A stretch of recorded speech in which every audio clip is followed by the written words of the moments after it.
Good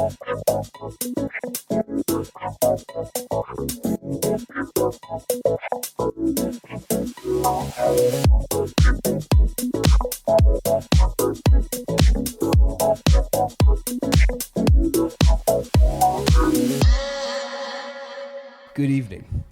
Welcome back to another episode of the Fresh Face Film Bro. We know it's been a minute since our last episode where we did the Tree of Life Redux. We will probably still continue the Malik Mondays periodically when we can. But all three of us are at very busy stages of life doing different things. Busy boys. So we do episodes when we can, and when we do, it is a joyous reunion. But it is Oscar season, baby. Even though it's March and all the award seasons have already happened, but for some reason they keep pushing the Oscars just further and further back.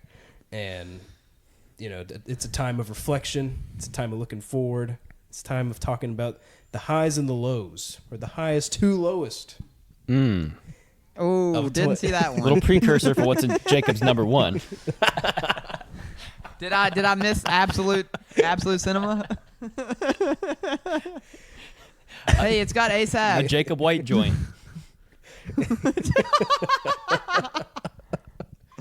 You heard it here first, folks. The movie that I've never talked about is my number one movie of the year, highest to lowest. Yeah. Surprise. But that just, we'll get to that movie when we do. But we're here to talk about the best and lows of 2025, and we're going to look ahead to 2026 and maybe some industry things that have happened as well. The Shackton a Fool film edition. Yeah. I wanna hear from you all first. Yeah. Do you think 2025 was a good movie year? Yes. Okay. Just simple yes. Yeah. Okay. I think there are things to extrapolate every year that are good, obviously, but some are definitely better than others. And when I look at my batch of 2025 movies, we'll talk about this, and we've talked about this in other episodes, but there were definitely some disappointments for movies that I was expecting to enjoy, and movies that maybe I even kind of went in blind that I felt a little disappointed by. But when I look at, like, on average, I just feel like, especially when compared to last year, I feel like there were some more stinkers last year. Like, looking at my list right now, I think War of the Worlds. Yeah, maybe War of the maybe Worlds I just watched more movies 2025 because I the bottom of my list is atrocious, abysmal. Because, like, for me, it's like my top 5 to 6 is bad, and then, like, the middle, there's a good middle chunk that's like okay or average. Yeah. I feel like I will say this, I feel like there were more average or just kind of meh movies than usual. Yeah, I agree. For me, I feel like the top is not. I feel like there's like 2 or 3 movies that are like clear and above, and everything else is just like very solid or good, and then just kind of average. I like tier below that. Yeah, I feel like that's probably the same thing for me. What about? I mean, I know, Ethan, you said you hadn't had an organized thing. But I just did. Oh, okay, nice. Just did it. Yeah, literally. Right at the breaking buzzer. news. Yeah. Saved by the Bell. Or wait, that's not how that works. That's a different something like that. phrase. Anyway, I guess my 2 cents here is that I'm just not the person to ask about the strength of years because I simply do not watch enough films. You didn't think F1 was the best movie ever made?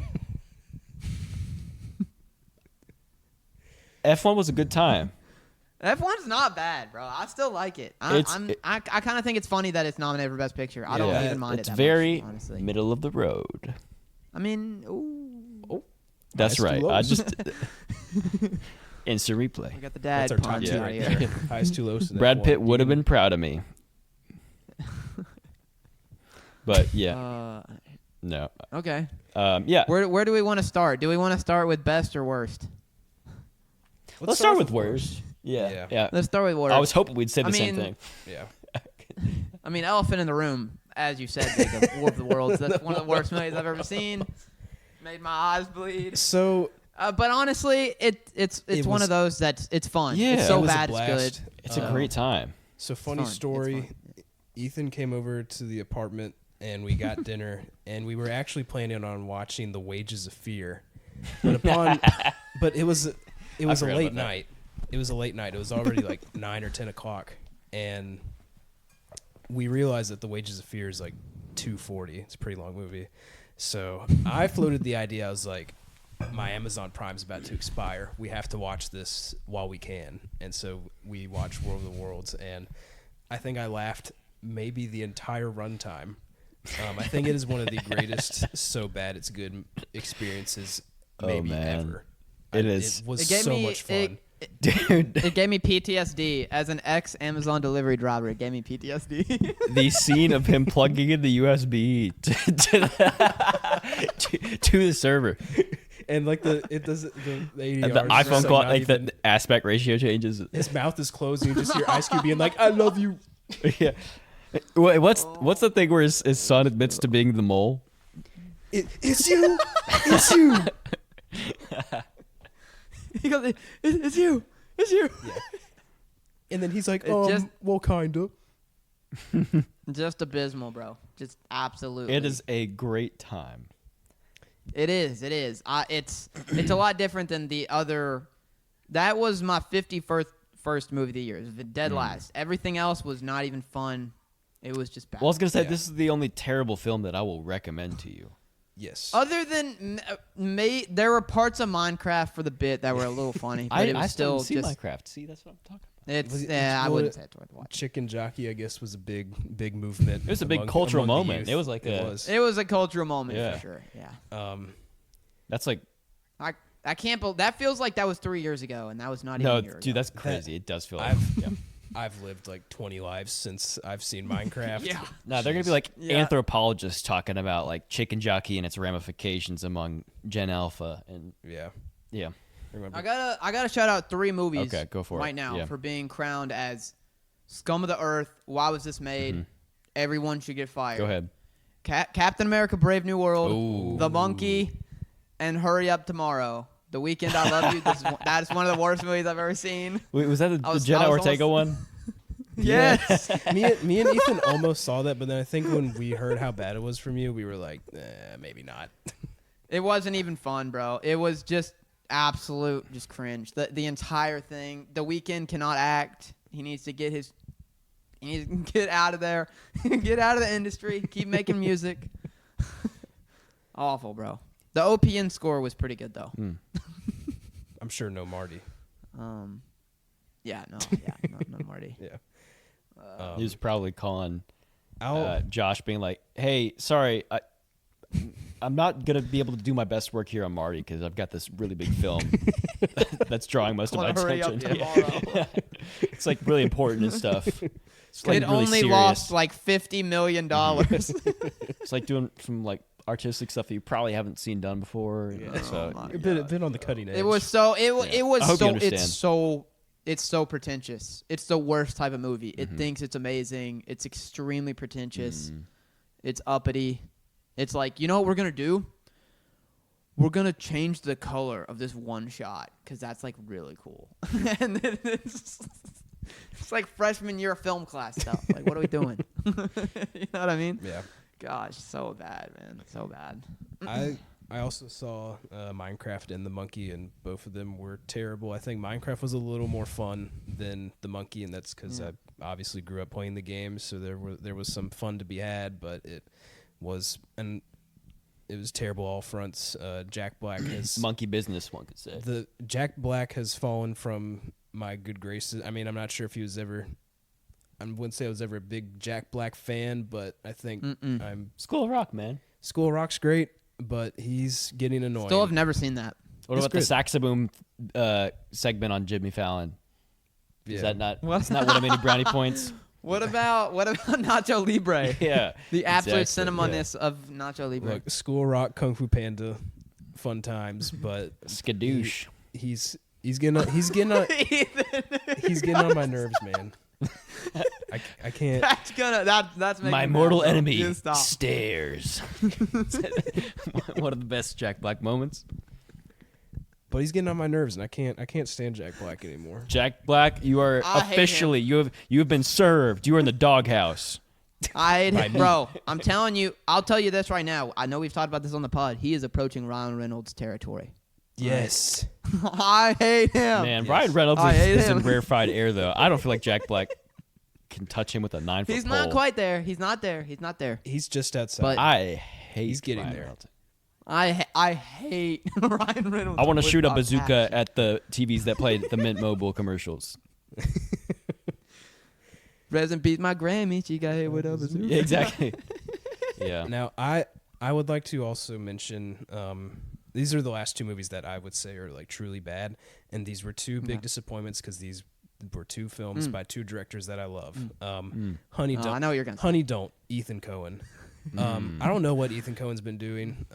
Did you see that with Heath? Yes. We've made a tradition that we're gonna, because there's gonna be a third Margaret Qualley Ethan Cohen movie apparently coming out next year, so we're gonna go see that. Disgraceful. But me and Heath, we saw Driveway Dolls last year, and the hopes were so high, and it was so disappointing. And I did not think that movie was good, but I think Honey Don't is worse than Driveway Dolls. Wow. Honey Don't is not good. It's just not a good movie. It's not. Tell us how you really feel. It's not funny. The performances are not good. It's a very. I'm getting a vibe that it's not good. Is Glenn Powell on that one? No, it's No, Margaret Qualley. I think that's what you're about to talk about, though. Margaret Qualley, Aubrey Plaza, and Charlie Day, That's awful cast. and Chris Evans. Oh man. The story super. Yeah, Chris Evans is like the preacher, right? Yes, and it's like a murder mystery kind of cult thing, which like, Awful. come on, Coen Brothers. Yeah. We can at least their bag. That's we can bread at and least butter. get something fun, right? Yeah. But the end product is Sad, something man. that, I just watched Raising Arizona. yeah, Sad. and it's awkward and feels like amateur, and it brings me no pleasure to say that, but I really did not like Honey Don't. And then I actually do think this is significant. I don't know about significantly, but this is a little better than these bottom four. But I know what you're gonna Edgar say. Wright's The Running Man. Yeah. Oh man, this I hated this. was bad. this was not good. I think. No, go ahead. Kind of the same thing with Ethan Cohen, where it's like we're doing something that we've already done before, but way worse. The Running Man, it's not creative. It's not funny. I've seen like it's similar territory for the right, and it's just things that he's done previously, but way worse and not interesting. It looks ugly, like it looks terrible. The third act, especially does. in the plane, was awful. Oh I mean, my God. Unbelievable. and that's like never his bag. Like none of his movies have CGI. Why are we doing a CGI slap fest? I gotta tell you, this movie, this is like the one movie I saw last year that's like borderline evil. And we'll talk about this a little bit more when I get into the Paramount-Warner Bros. News stuff. But this is a Paramount movie. This is greenlit by the Ellison family, who have billions and billions of dollars and are cozying up to Trump. And the movie is literally about like how we need to get rid of capitalism and like fascism and stuff. It's like, But that's literally hypocritical. Like, it doesn't make any sense. now I haven't read the novel, but I've also seen people say that that he kind of rewrote the ending.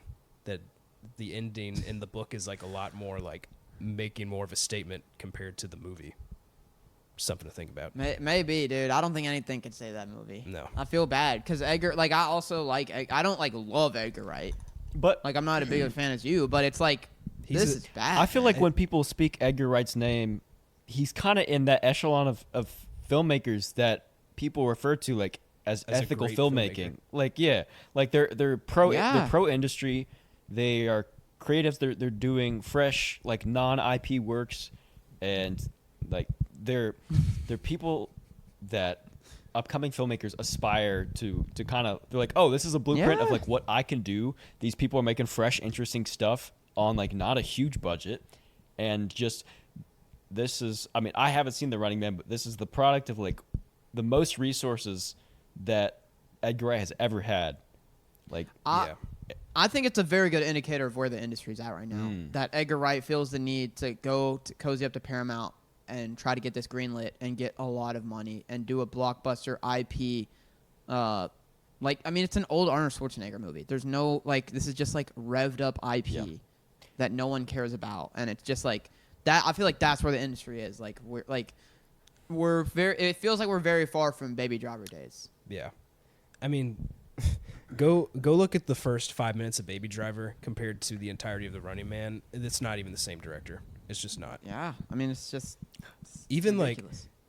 Even we talked about this a little bit. Me and Mason did, but it's like Last Night in Soho is not a good Edgar Wright film, but it's still a competent movie. And it's not evil, and it's there's quality to it. There's at least quality around the edges. Yeah, this movie, no, and also. Just a mess.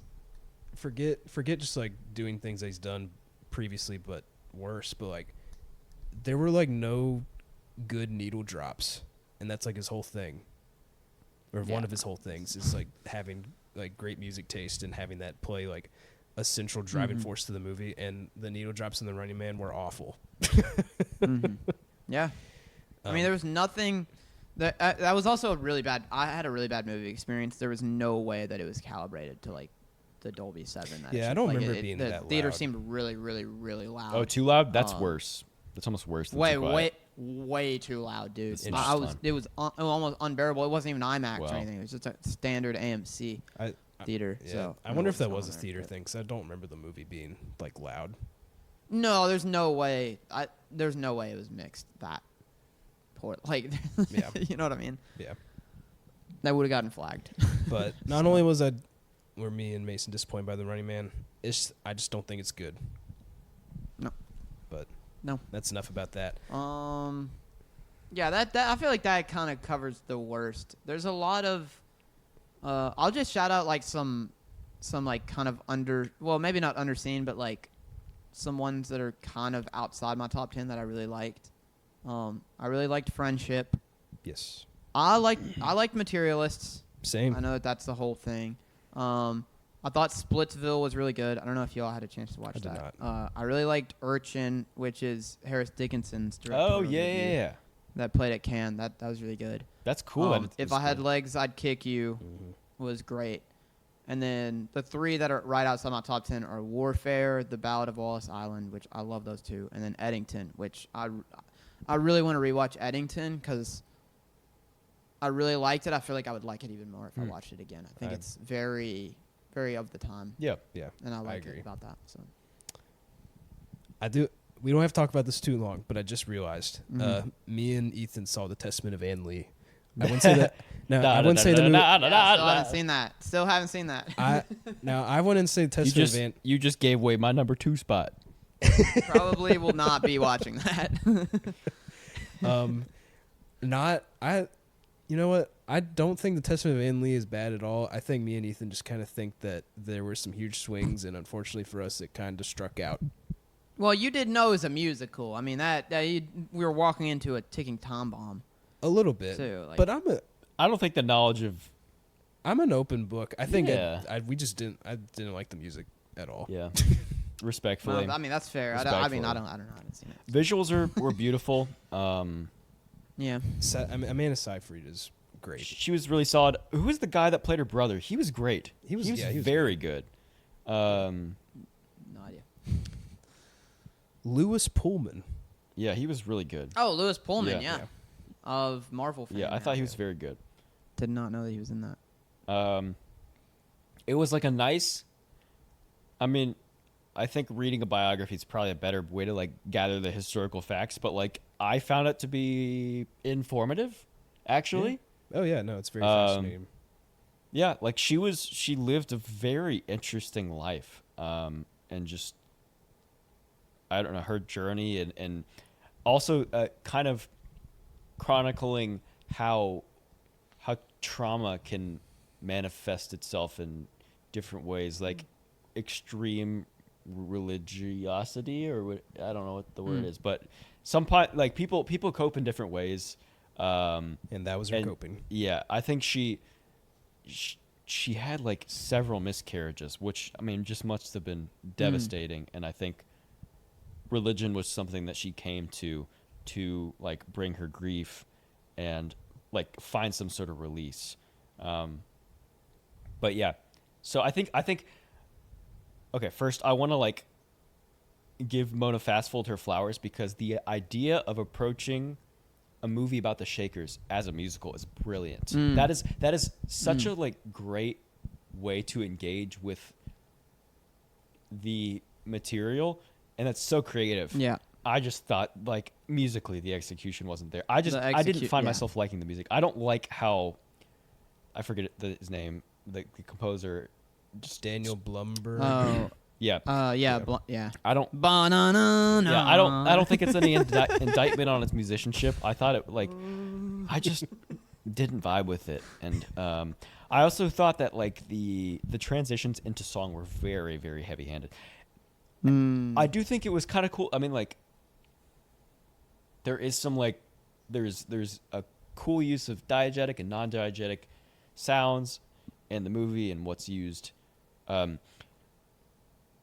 And then sometimes it's a little disorienting because we're like, okay, everything that they sing is like in sync with the video, and then sometimes it'll like stop and that's like a little bit formalistic, and they'll like cut to like, it's not, B-roll isn't the right term for it, but it's like or they'll stop singing, the characters will stop singing and like go in and out of singing, but they'll have like choreography, and so it's a little bit it's handled in a very interesting way, I think. I would say for me, like, I'd say my biggest gripe was like, there were aspects of the film where I feel like Mona Fastfold and Brady Corbet like really empathized and gave a lot of love to Ann Lee, and then there were sections of the movie that like, I wouldn't say viciously, but like repeatedly made fun of her, like, and the Shaker movement. Oh, and then they try to make her woke. Yeah, they like there's a really cringy scene where she's like walking through a town square and there's people selling slaves, and she's like, shame on you, you shouldn't be doing this, and it's like, I don't think that happened. Anne was a white They're like, lady. hey, let's shoehorn this in the 17th century. That's really funny. Or 18th. I don't know. Total non sequitur, but Bam just scored 83. I don't know if what? you have seen Bam that, at about second, like dropped 83 he points. Scored 83 tonight. Second most since Wilt scored 100. Second most ever.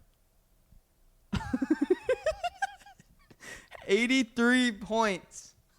Who are they playing? The Wizards. Oh. Okay. I think still, dude, that's a lot of points. That's insane. That's absurd, dude. man. Wow. That has nothing to do with this Was he even voted as an conversation, all-star this year? No idea. I don't think I don't think so either. That's 83 crazy. is crazy. I just looked over on ESPN and it was like breaking news. That's absurd, actually. I think he just 83. He's the last person. I mean, he's great. He's a solid, great player. No, he's good, but like you would not think. You would think it would be like Luka. Yeah. I was not expecting. Jokic. I was not expecting those words to come out of your mouth. That's crazy. Okay. Anyway. Yeah, that's insane. Shout out Bam. I had like one more thing to say about Ann Lee. I'm trying to remember. Trying to wrap it back up. Okay. Oh, tonally, this is an issue that I found with the film. It goes from being hyper serious to being like camp at times, and it's like towing the line. I don't want, because when it wants to be read as serious, it's like, guys, this is such an important story. Like this, Ann Lee was such an important figure and for like the feminist movement and what she was doing. Yeah. And then they have this super camp scene out in the woods. Jacob, do you remember? Can you? Is it the musical number where he like lets the hand follow him? Yes. Yeah. Yeah, that happened. Yeah, that was kind of what I was getting at when I was talking about like, there's some parts that are super serious, and there's some parts where they like have a lot of empathy for the Shakers, and then there's other parts where they're just like kind of bashing them, like they're the punchline. Okay, but here's the thing, like removed from the context, that's like my favorite sequence of the film. It's so funny. It's actually like very funny. Yeah. But so it you doesn't just make think a that single shred of tonally, sense. It's just inconsistent. I'm like, what are we doing here? in the movie. I was it doesn't like, make any sense. you want me to take this so seriously, but you also want me to laugh. That's always I the think worst. both can be true, but I just don't think it worked for me personally. Yeah, that's fair. I appreciate the swing. I still make jeers at Brady Corbet. Excuse me. Corbet. But I don't know. He really knows his stuff. He does. He really knows his stuff. He does. I'm excited. I'm sad that he's broke and can like barely make another film, but I'm Yeah. excited for the next film. Yeah, he's It's making like, a Western, right? Yeah. Dude's an artist. I'm pretty sure. Dude's an artist. And Yeah, he is. So Yeah. He's a capital A artist, whether He you like him really or not. is. That's sometimes for the better, sometimes for the worse. And I'll Testament give you of Testament of Van Lee's not bad at all. It just took some big swings that me and Ethan weren't particularly. Yeah. But they Didn't struck particularly out. Now like. I'm making them go sit on the bench. So Yeah, I guess that's fair. how we'll wrap this up. we'll call him back up soon. Yeah, you're going to the line. Going to the minors, buddy. Triple A. Yeah. I guess before we get into the heavy hitters, because there's some big movies that we have not talked about this year. But I would also like to shout out a couple of movies that I quite enjoyed that did not crack the top 10 for me.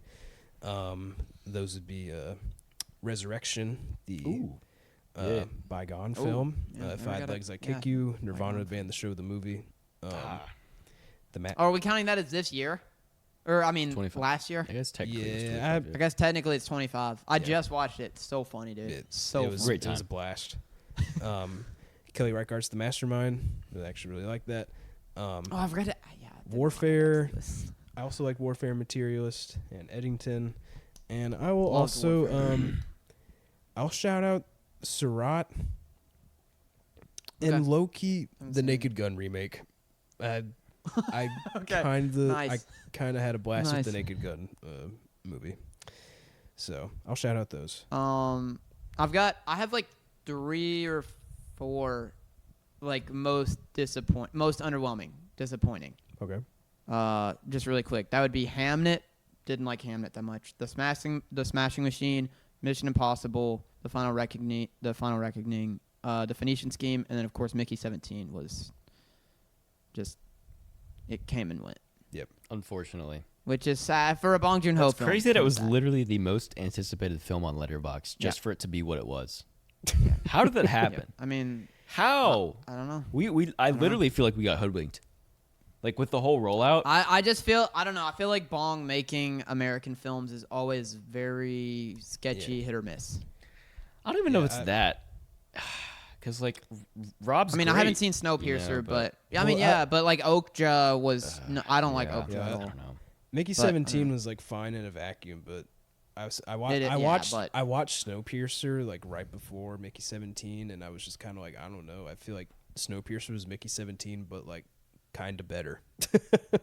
It probably is. Whatever yeah. we got to do to get Bong back on track. I mean, because I mean, dude, Mickey. Look, I'll just say this: I watched 51 movies that came out last year. Mickey 17 is 33rd. whoo, yikes, Dang. I mean, that's that is rough. not where you want to be, No. dude. That is. That's nowhere rough. near sniffing my like. That is even like I like 44th percentile, maybe. That is not good. Yeah. Um, Yeah. But anyway. I would probably just copy. I'll just copy Mason's list. I was also kind of disappointed by Hamnet, the Smashing Machine, Mickey 17, and the Phoenician Scheme. What Hamnet? Yeah. You what?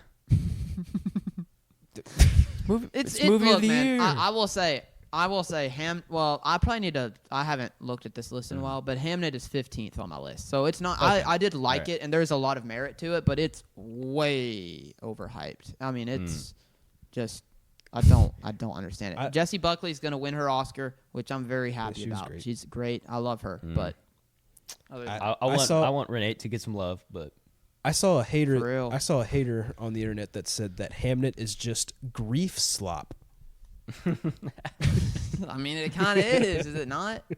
Like, what you know what we need to do? We need to play On the Nature of Daylight at the very end and make people cry. Like that. Come on, what are we doing? What are we doing?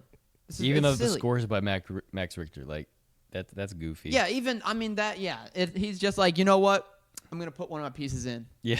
That's already been in 5 films. You know what I mean? It's like Chloe Zhao knows that that's a tearjerker, very heavily from Arrival. She's like, you know what? We need to put this in. This is a there. little Like, tune that you what? might have heard before called "On the Nature of Daylight." Stupid. Awful. It's Put awful. your hands together. Awful. I'm just like, They should have played okay. Two Step by Dave Matthews. I'm really not trying to hate. I watched Hamnet like the weekend it came out, and other than the final scene, I don't remember really anything about the movie. I'm sorry. Also, really quickly after The Hunt, very disappointing, and Life of Chuck for that matter. Both of those were I was very excited about. Wait, is that mean, the Tom Hiddleston movie? Yes. Dude, I thought that came out like 2 years ago. Dude, it won it. Okay, this is really weird, but it won the audience award at TIFF. That's and crazy. Every single audience award at TIFF has been at least nominated for Best Picture, like of the past 10 years. So this movie was like coming out in like June or whatever, and everyone was like, "Dude, this is the art house play. Like this is it. Like it's neon. I'm pretty sure it was neon." Yikes. The And Chuckster. it's talk about grief slop, dude.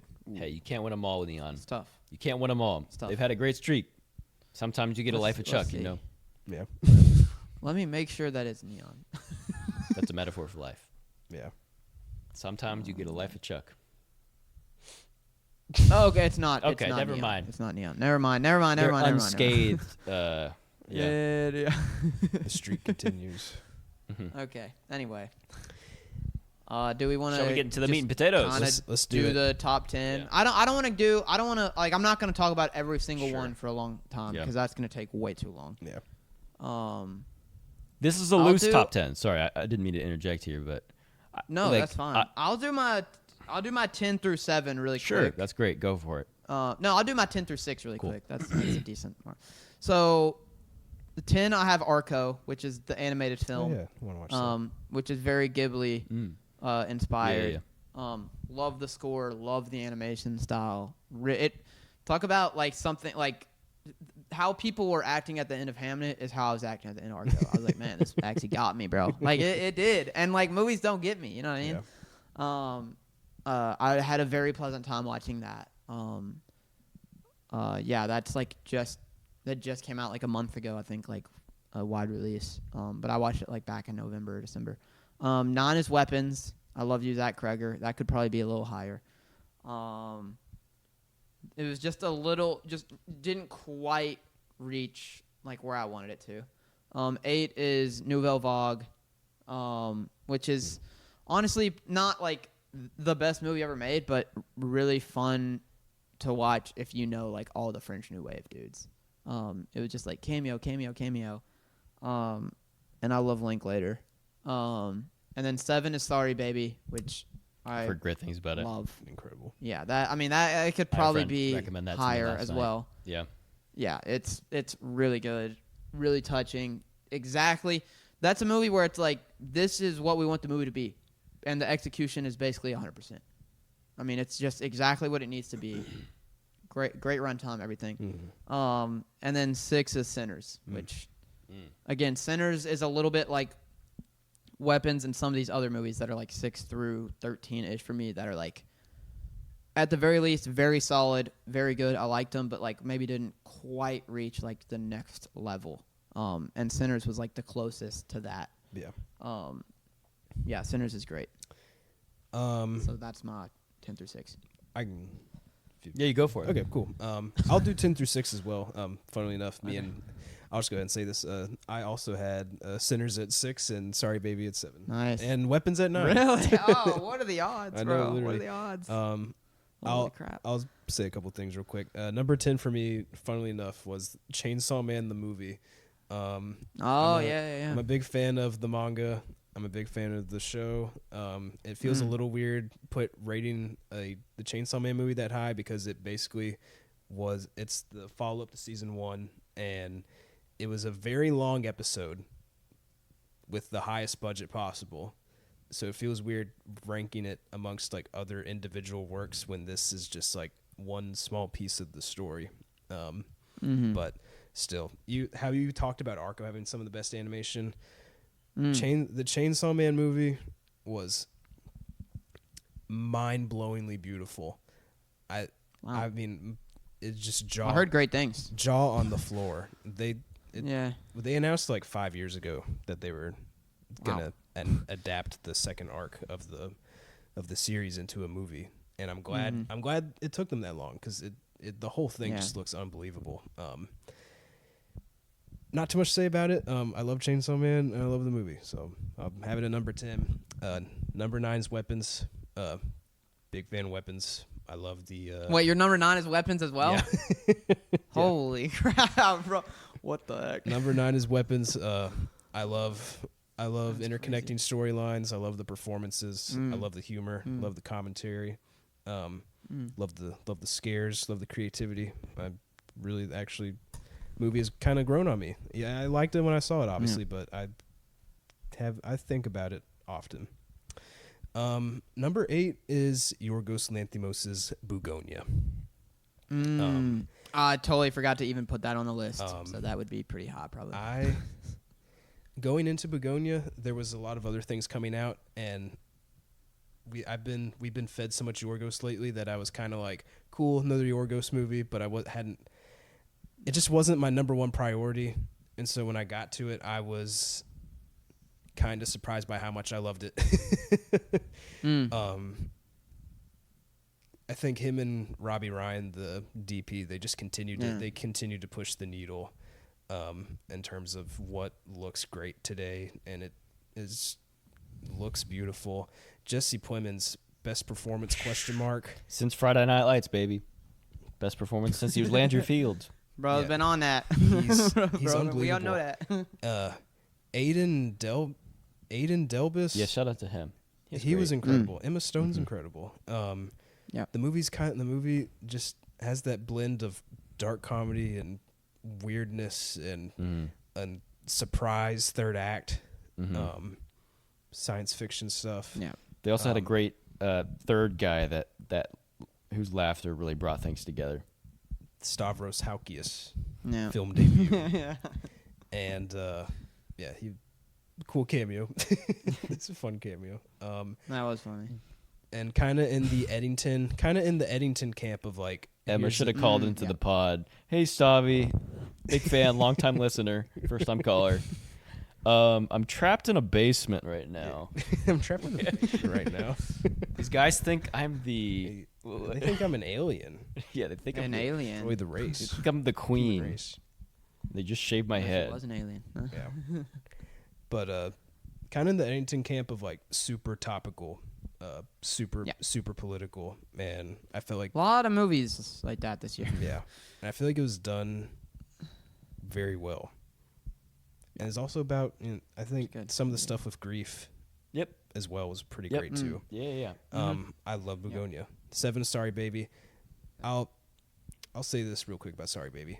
Ava Victor, director, writer, lead actor, and it's her debut.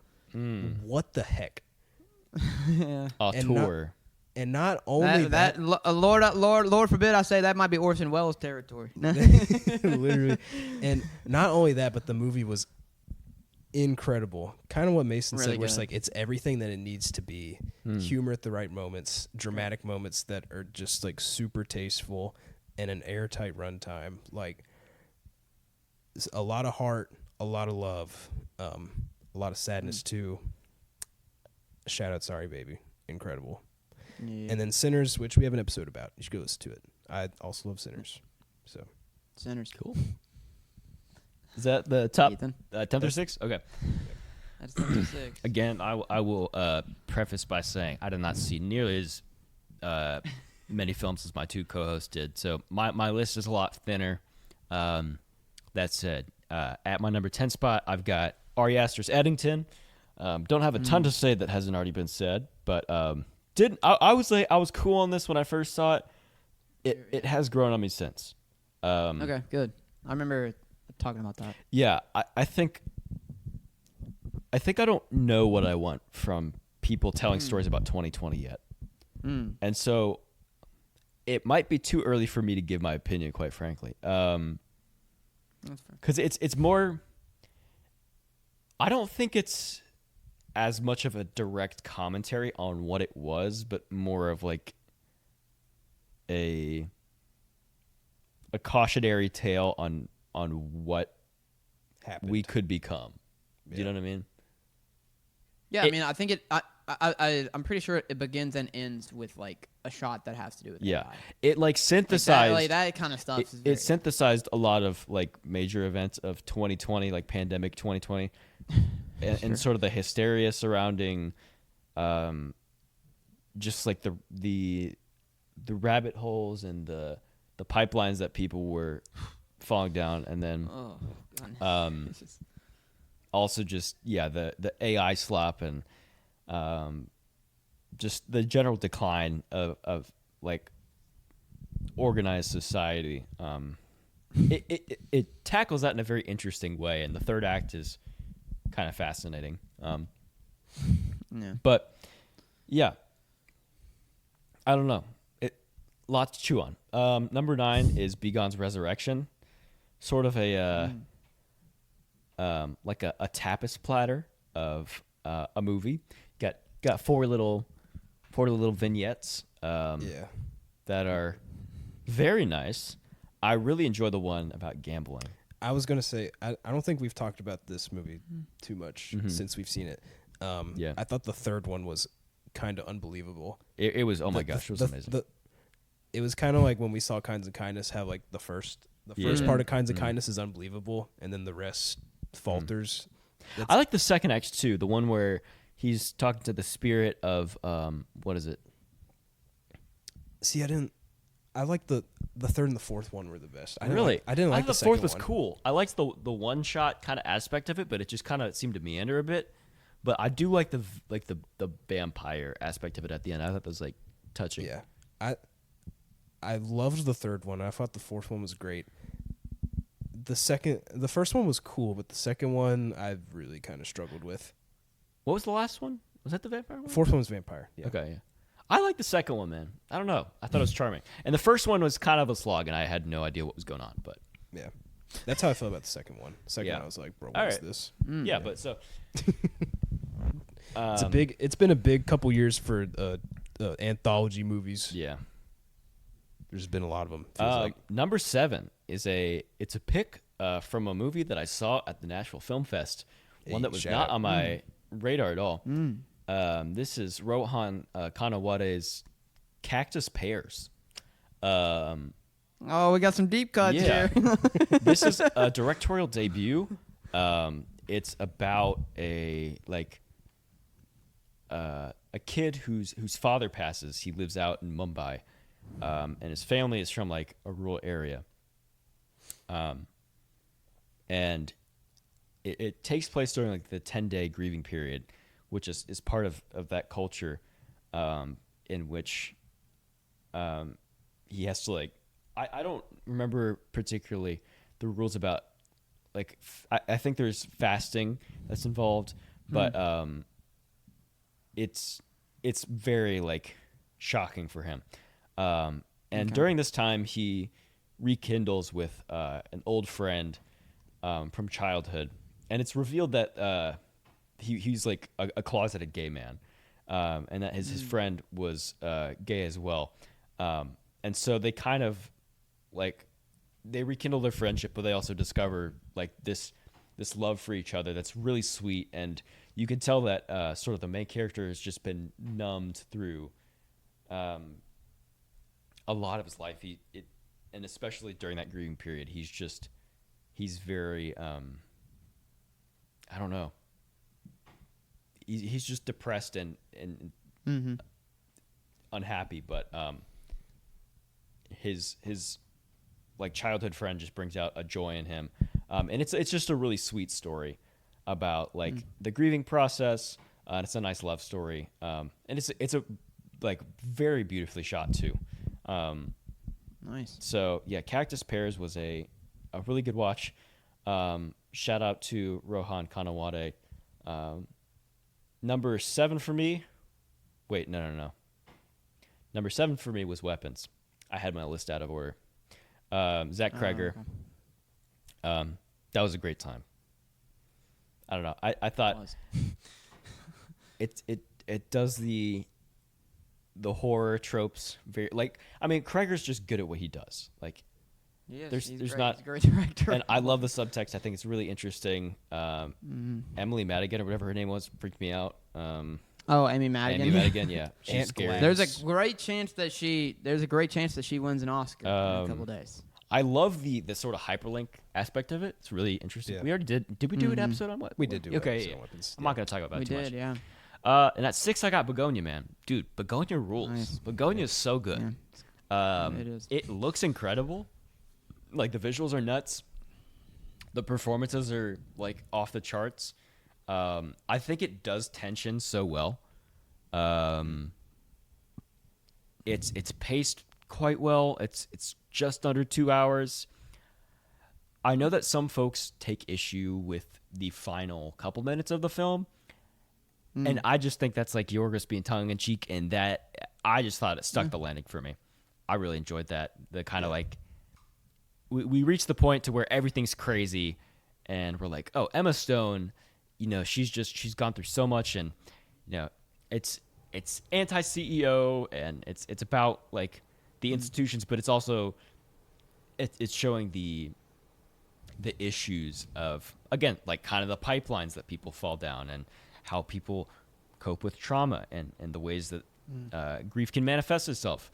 And so it shows sort of both ends of that spectrum. And you're like, okay, so we sort of get it. And then Emma Stone's like actually an alien. And I'm like, that's amazing. Like, So Yeah. I thought that was that got me. a That great got me. I creative was decision. like, what? I know some people were like, that's no, Yeah. but like, nah, that was funny. But yeah, that's my 10 through 6. Nice. Yay. Time. You want me to do 5 through 1? Yeah, time for the big boys. Big boys. Yeah, okay. My number 5 is Jafar Panahi's "It Was Just an Accident." Didn't get to catch that. This is the Palme d'Or winner. Yeah, I mean it's great. It's a great Iranian film. It's very like this is gonna sound insulting, but it's like off-brand Kiarostami, but like I mean that as a compliment. You know what I mean? Because even off-brand Kiarostami is great. Yeah, sure. You know what I mean? I think it did like kind of. It's not as tight as I would want it to be, but the last 10 minutes is like, oh my! I think that's like we the have ending. a I masterpiece think on that's our the hands. ending of the year. Yeah, that's one of my favorite moments of movie going throughout the whole year. It just really stuck the landing, which leaves you, with a sweet taste in your mouth after. Also, just a very important movie for him too. Like he's been in a bunch of like just political mess that he shouldn't be in.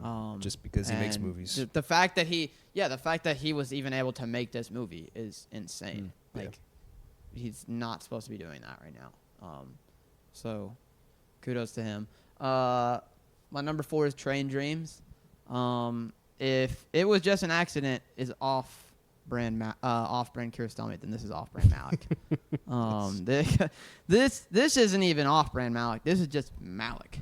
This is just straight up Malickian, which there's downsides to that, but there's also a lot of upsides. This movie looks incredible. It's unbelievable. I really liked it. I think Clint Bentley is a very interesting director. I thought Joel Egerton's performance was it was exactly what it needed to be. And then Train Dreams. Train Dreams. Yeah. It's a Netflix movie. Well, Netflix bought it out of Sundance, so it's not a Netflix movie. Yeah, but I wanted to check it out. yeah, it's really good. And then my number 3, Sentimental Value, of course. Man, Joachim Trier's biggest fan right here. No, maybe not biggest fan, but I think we're all One top of. 3. yeah. I mean, this Undoubtedly. is basically. I think that I had a couple reservations about it just because I like Worst Person in the World so much. I think my expectations for this were like astronomically high, and I don't think that they quite reached that. But that's probably more of a me problem because this movie's amazing. It's so And good.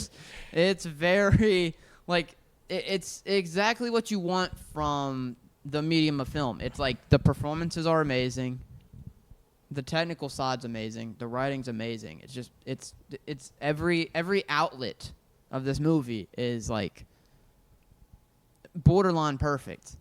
And I remember leaving the theater being like, yeah, he did it again. You know, we can always trust him now because I'm never gonna doubt him. Yep. And then number 2, Marty Supreme. What more do I have to say about it? I don't understand the whole hubbub around Timmy. I don't understand the like. Preach. Oh, they're bad people. I can't watch this movie. Preach. It's not fun. That's why it is fun, like, because guys, they are bad. Guys, you know that Josh Safdie is not endorsing this behavior. You know what I mean? Like it's, you know, if you want to have some quibbles about like the writing or the direction that he took it in, that's fine. But I think that it's amazing. I think it's the best score of the year by far. Number 1 OPN fan right here. Number 1 Daniel Lopat fan right here. I hope Timmy wins an Oscar. I love Timmy. I think this might be his best performance ever. And then, I mean, you know what number 1 is. One battle after another, of course. It wasn't even, like, I think that it's like, I think that this year it was One Battle, Marty, and Sentimental Value, and then everything else. Like, these 3 are, like, way above everything for me. And I think even One Battle is, like, another notch above Marty and Sentimental Value. I think it's a masterpiece. I think it's like one of the few masterpieces of the century so far. And I hope everyone on that team I hope they all enjoy all the Oscars that they're about to get, because they're going to get a lot of them. Yes, sir. Yes, sir. And we did a whole episode on that, so I don't have to go into like everything. You can listen to the episode. Yeah. But it's definitely the movie of the year, and I think the best movie of the year as well.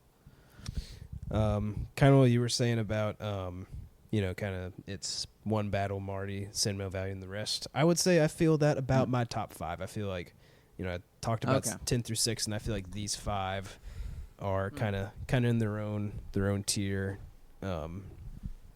just sitting above the rest. But for me, number 5, Park Chan-wook's No Other Choice. Oh my gosh, I still haven't seen it. Park Chan-wook, he's got a couple movies I wouldn't say I was like too crazy about, but the more I watch, the more I fall in love with his films. He has such like a well-rounded and diverse filmography, and No Other Choice is like, again with the Begonia Eddington thing, here we have another movie that is incredibly political and poignant of the times, and wraps, you know, kind of ends with this thing of AI and cutting people out, kind of like in similar vein to Eddington. Interesting. But No Other Choice is just an pretty unbelievable, like, not mystery, but just like thriller and like thriller comedy. That our main guy is like super goofy and clumsy, like trying to find a job and trying to kill off his competition, and leads to a lot of like great and surprising turns. The performances are unbelievable. It looks insane. Now, I honestly don't think it looks as good as Decision to Leave. That might be one of the best looking movies of all time, but it still looks pretty unbelievable. I was a huge fan of No Other Choice. In some ways, it kind of feels like Park Chan-wook kind of doing his thing in some ways.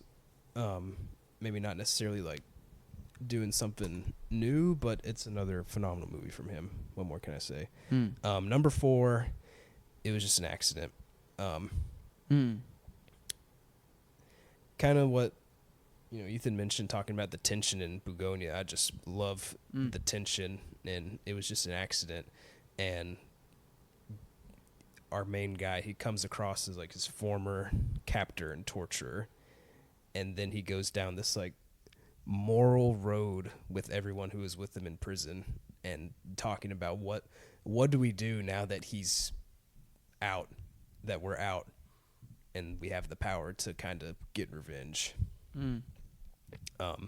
Loved the dialogue and back and forth of that scenario, and one of the most unforgettable endings ever. Yeah, no and kidding. a very, I mean, kind of what you said, very important movie for him. He's been placed under house arrest and under investigation for the art he makes. He actually made a movie called This Is Not a Film. A movie. This is not a film. Yeah, he made a movie called This Is Not a Film, which is a movie he made during house arrest, and he literally had to smuggle it out of the country. No, that is a true artist. Yeah. Right there. Yeah. But just kind of an unbelievable achievement, in my opinion. Number 3, sentimental value. Look, love Trier. I think we might have the same top 3. I think we're going to have the same top 3, so I'll keep it short. But sentimental value, a lot more reserved and reflective, and maybe not reflective, but a lot more reserved and maybe I would say mature than The Worst Person in the World by design. And I think it leads to things feeling more slow and organic, but in a beautiful way. Absolutely love the family dynamic. Incredible performances. Amazing needle drops. Yeah, that's a good point. I do think The Worst Person in the World packs a bit more of a punch, and I would prefer that movie, but sentimental value is still incredible. Yep. Mari Supreme, look, I love Uncut and I like Good Time, but Mari Supreme is the penultimate Josh Safdie brothers experience. Okay, it was kind of lightning in a bottle for me. Timothy's unbelievable. So glad that we got to watch that together. One of the best theater experiences I've fun. had with the fellas in forever, and just Fun. like I loved the stress and the energy. Just it kind of did its thing for me, you know. That tub scene, man, Yeah. still gets Didn't me. see that coming at all, and it Still gets me. I would also, you know what, I will co-sign with Mason, best score of the year as well. I would say that. Didn't get nominated. Shame to the Academy. Yeah, Shame. blasphemous, really. But- Yeah. Yeah, Marty was incredible. I hope Timothy wins. He's getting too much hate right now. I'm a Timmy defender. And then We will defend Timmy. and then one battle. Look, Yep. we did a whole episode. I've talked about it probably on That's other it. episodes. The more that time has gone on, I do think it's a masterpiece. And I'm not quite sure about it being his best movie, but it might be. Who knows? Oh, I think it might be. It might be. I don't know. That is tough, though. It is very tough, But but it it's is a unbelievable achievement in filmmaking all the way around. Yep. Oh, Yep. it's just incredible. And I'll say this one thing. I saw an anecdote the other day where Leonardo DiCaprio was talking about reading the script, and I guess he kind of acts as producers when he works on films, and he, was throwing out suggestions to PTA, and he said something along the lines of like, "When am I going to do something heroic?" Oh, Shia LaBeouf does that too. Shia LaBeouf gets in arguments with directors about what his character should do. I don't know if I sent y'all this, but there's a great clip of Shia LaBeouf arguing, full on shouting with Francis Sorry, I Ford Coppola derailed on the set of Megalopolis. I know that. Yep. Oh, it's. Well, bro just got I arrested. really think we at, should call it Mardi Gras, right? Megacopolis. Yeah, he's been arrested 3 times in the past week. He's. Do you watch the Channel 5 thing? I've watched some of it. Yeah. That was Ethan. That was so random. Jake was just talking and it was so loud. He's like, Shia LaBeouf does that. I was like, what? Man, that's just, I feel, yeah. Hey, Oh man. You just need help. he does. Anyway, you know the what, is it the Jordan Stop clip it, where get it's some like, help. get help. yeah. get some help. Yeah, stop what you're doing. Just stop. Anyway, Leonardo DiCaprio, he said something to PTA where he was like, when am I going to do something heroic? And he said, you won't. The only thing you will do is be there for her in the end because that's all you can do. And I think that sums up the movie perfectly. Write that down, bro. Write that down. That's fire. Holy fire pin. And I think that Holy Gunna meme. that's the movie in a nutshell. And that's my number one. Yeah, it's amazing. All right, Ethan. Ethan, Bring us home. All bring right. us home. 5 through 1. At the 5 spot, listen. Uh-oh. It's Marty. I got smoke for Marty. I get. Well, if it's number 5, it can't be that. It's not. I mean, it's not bad. I'm That's the actually thing. I'm It's actually not- surprised. I'm actually surprised you put it above Bugonia. Yeah, I am too. I thought you hated it. I don't hate it because listen, I can divorce my thoughts about it sort of tonally and conceptually from the execution technically. Because all right, let's face it. Do you have problems with it thematically, and from an idea concept? So okay, standpoint? here's my thing. No. Oh, here we go. Here's my Marty take, and nobody's asking for Okay. it, but Okay. No. We want to we hear are. it. Yeah, well, I want to hear it. I think the progression from Good Time to Uncut Gems to Marty, if you take a big picture lens, it feels like the Safdie brothers are writing from a prompt or They're playing Mad Lib. Yeah, either Mad Libs or they have some sort of diagram that they're following to structure.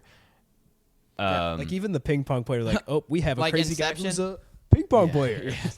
No, yeah, very much it's so. like Nolan with Inception. He's like, No, yeah, sure, but I don't think that there has been a significant deviation from what they found to work for themselves, and I don't know. they have a formula where yes, okay, they induce anxiety on moviegoers like no other director. They have a patent on it, and they do it so well. And I'm not saying that's the thing that is stale, but it's the constant feeling of dread surrounding a character that can't help himself. Yeah.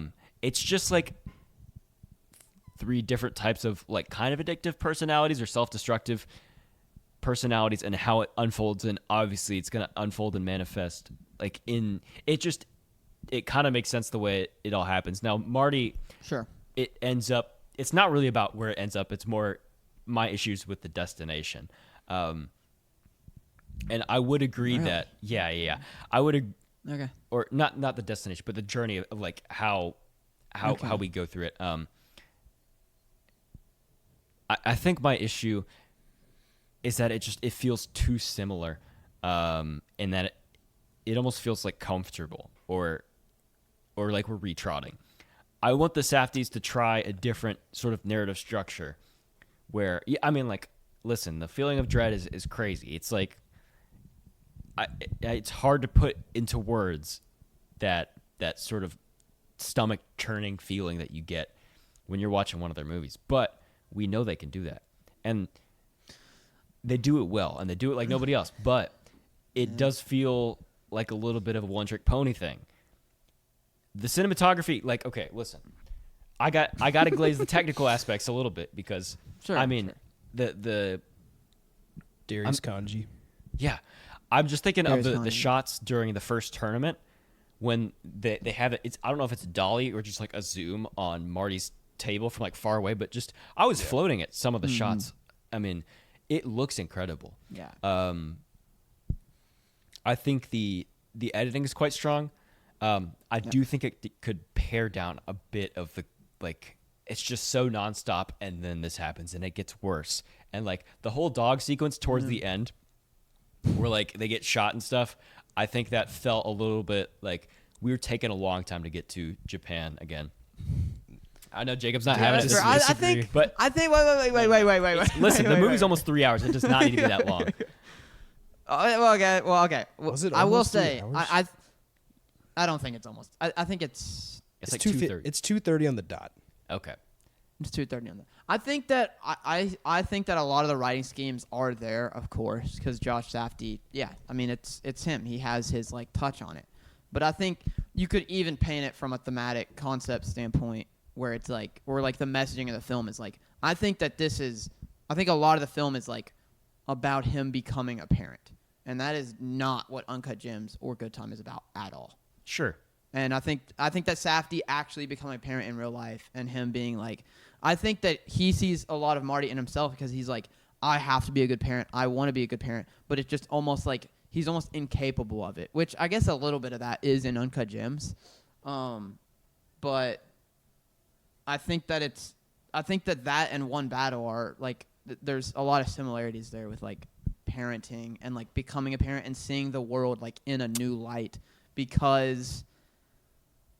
And it's like, dude, the very funny sequence at the beginning, like when he like is like impregnating her, and it's like, oh, that becomes the ping pong ball. Is like, I feel like that image is the movie of like, once you have a kid, it's no longer like hustle grind. This is my career. It's like, hey, this is a differentiation. Like this, like you have a new life now. Yep. Yes, but we have no indication to believe that that's what Marty's going to do based on 2.5 hours of movie. Like. For all we know, he's going to stay for a little bit and just up and leave because that's who he is. He's a narcissist. He doesn't love Odessa. Like, yeah, that's fair. That's fair. But I think that like, I think that that's why we need the scene of him crying. Yes, but that doesn't mean anything. The scene of him crying, like I totally disagree with that. I can disagree with that. That's okay. What? Yeah, because it's disingenuous. That means everything. That's what do you mean? that's like the whole movie. No. He missed the birth of his own child, and then he's acting like he cares. So you just don't find it genuine. No. You think that 10 minutes after the movie Marty, he's going to be going back to Japan playing ping pong. Marty is extremely self-serving, and he's not capable of change. He's a static character. He does not change in the film. Well, what if that is also the message? What if you take that slant? I think that still makes sense. Yeah. And that's still like worth and that's still different than Uncut and Good Time, where it's like this character is incapable of getting out of their way. That's literally what Howie even when they have a that's kid. That's Howie Bling. That's also, I mean, the kid is just like it's an article to it. It's the same thing. It's like self-destructive people. I think that watching the scene at the end and thinking that he hasn't changed even 0.5%. I mean, he might change. It doesn't make any sense. Doesn't make sense at all to me. Changes everything after the fact that you can't see him crying and say that's a change. Like, that's also why I think that is a cool. I think that's a nice ending, because you can take it two different ways. But in my opinion, sure. I think that 10 days. 2 years, 10 He's years after the movie takes place, that he is still there because he has changed. Yeah. I mean, you don't have to agree with that, but I think that's how I took it. I think that frames the movie in a way that like makes sense. I also think it's worth pointing out that he talked about how they cut an epilogue where like he just goes back to work at the shoe store and takes care of the kid. I'm just saying that is like. Oh, okay. I mean, yeah. Well, he said he cut out an. Well, that's also. He said he cut an epilogue where he like was actually being a dad. I just think it's interesting. But I do see what you're saying, Ethan, because Safdie easily could have done that, but he chose not to. Like, I don't think that we have full certainty of like, oh, Marty's changed. Like, I don't think that that's totally the whole. No, and Marty acts like he's gonna change. You know, I don't know. He talks out of his butt all the time. Like, I understand what you're saying. Yeah, I understand. But my bigger issue, honestly, is it's not okay. I don't want to conflate this. There's an arrogance that surrounds the film, and I know before you say that's Marty. And that is Marty. That's correct. My issue with the arrogance is more like the press tour of how Timothy and Josh carried themselves and how self-important the movie was like kind of toyed as. I mean, that's obviously marketing. Yeah. Like that. I mean, that's, I understand. And you can agree or disagree with that choice. But I think that he was playing Marty, and he had like A24 was definitely like, hey, you probably need to do this. Sure. And then as soon as the movie came out, like a week later, you could tell that he totally changed. Like, I think when he won the WGA or whatever award he won, he was like, hey, like he was like really down to earth and like very thankful and not like. I don't think Timothy's anything close to down to earth, but I mean, we could disagree on that. Well, I don't think he's anywhere like Marty Mauser either, though. I think he's somewhere between. Well, that's not the end of the world if he's somewhere in between. I mean, that's Yeah, I mean? I understand. You don't think he's a good guy.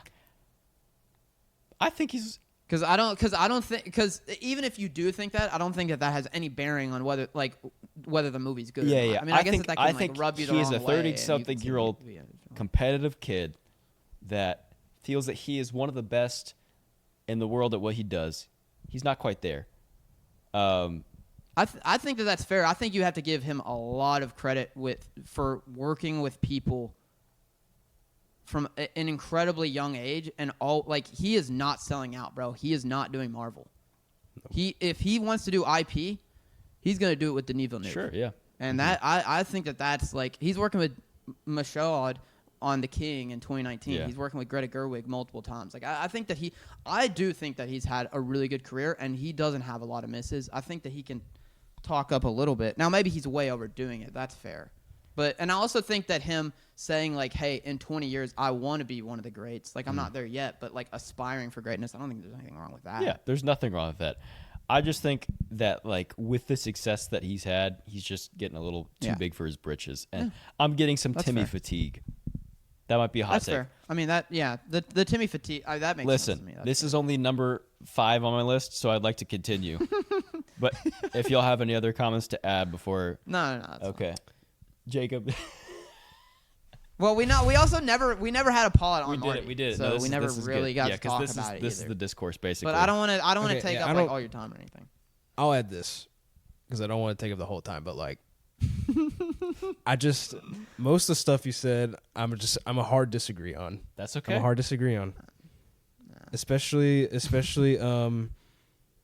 in relation between like the movie and the parenting. I feel like there is a pretty clear line there. And that's kind of what, I mean, for me. Yeah, I could see that as a manifestation of the anxiety that Josh feels about, like, that he might fail as a parent because this is all leading up to that. That makes sense. But I don't know. It still doesn't really. Like, I think you could also read the movie as like the needle. I mean, none of us are parents, so we don't know. But like, you hear like people talk about like, oh, I shouldn't have become a parent like so soon, or I wish I'd done A, B, C. It's like, I think you could read the movie as he knows he's obviously avoiding responsibility and cause and to like be a good partner and soon be father. And he's like, before this happens, I need to do this kind of thing. Yeah. But because he knows he's going to be a dad. I also think that Safdie has talked about a lot of like, I could see in Timothy wanting to be great, and that's like kind of what the movie is about, is like aspiring for greatness. And I also think that it's funny. It's like, yeah, he wins at the end, but he doesn't win diddly crap. Like he doesn't even make it into the tournament. It's not like Josh Safdie's like he's done it. He's won the ping pong, whatever. He's gotten everything that he wants. Like the event is just like a side he show. Won though. That's the thing. The event is a sideshow, but like it's a huge victory for him, and he feels like he won. I think that he feels like he won, but I don't think that because it's deluded. Like the world think that he won. I mean, and I don't think that it's not like Rocky 2 or something where it's like he did it. You know what I mean? I think that that's also like an important distinction. If anything, I think that he just like pissed people off more. Because I mean, he rides back on the plane with like the army. Yeah. I don't know. Listen, I think we all have our own opinions on this, and I don't know how much further discussion on this is going to go. But my mind hasn't really been changed all that much, and I'm not looking to change somebody else's mind. Yeah. No, I mean that's so. Hey, good discussion. Yeah. Yeah. No, I mean I love talking. Yeah. About this. At my 4 spot, I got No Other Choice. Really likes this. Very, very witty. Entertaining. Like it's just a fun watch. It's hilarious. I think the sort of subtext surrounding where the job market's at. Yeah. Well, also like I need to the watch ways this in which people express their frustrations with capitalism and direct it everywhere except towards the top Yes. is brilliant. Like, he spends so much time trying to kill the competition, like literally eliminate his competition, instead of looking at the power structures that create those scenarios in which he has to feel competitive or feel like he's inadequate. And I don't know, I love the way that it unfolded. It's super goofy. The drinking scene is incredible. Oh, that was incredible. Yeah. Oh man, that was awesome. Yeah, Bit of a made me think of Old Boy a little bit, because he rips out the tooth. And that makes me think of there's this, some gross where out moments in here. where he rips out the tooth with the hammer in Old Boy. But yeah, I remember no, that.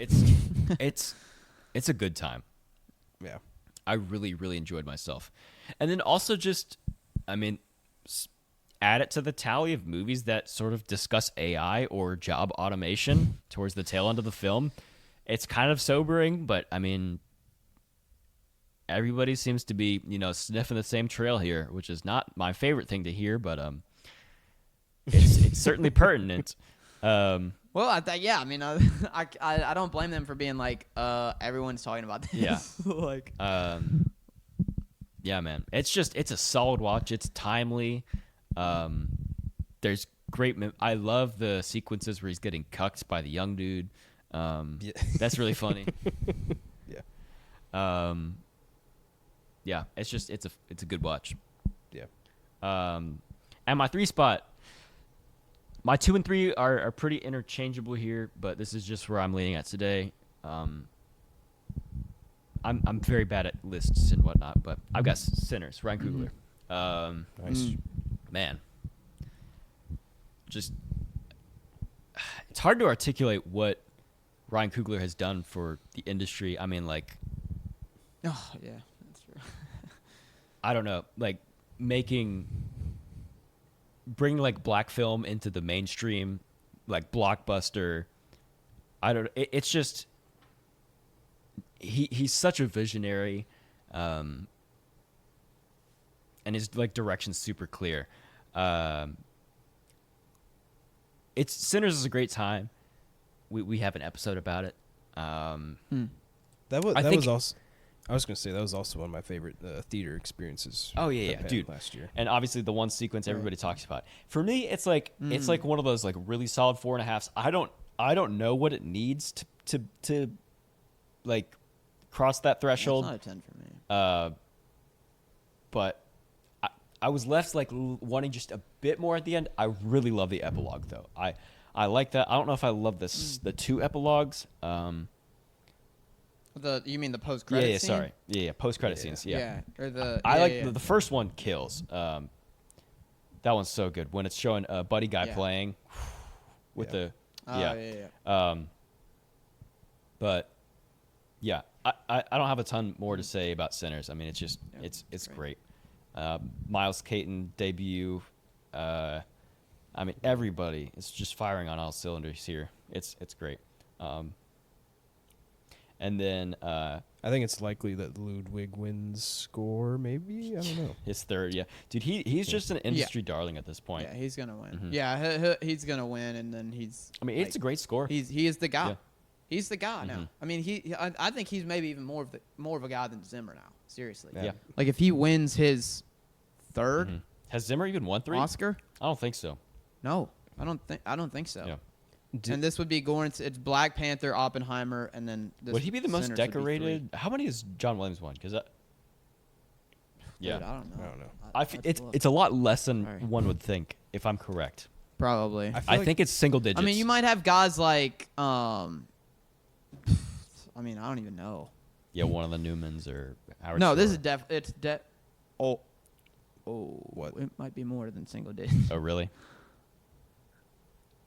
Okay, well he's the most nominated person ever with 54. Yeah. Holy crap! But I think okay, he only has 5 wins. Yep, that's yeah, what I was saying. It's Yeah. 5. Yeah, that seems about. I right, do yeah. think it's highly likely he brings home the third, because like as effective as as much as I enjoyed and thought that the one battle score was effective, I just don't think Greenwood's going to win. I don't know. No. And I mean, it is a great score. No. It's great. But It is. the Academy just loves Göransson. They love his music, and I think the pairing of Coogler and Göransson, they just Göransson. they like. Yeah.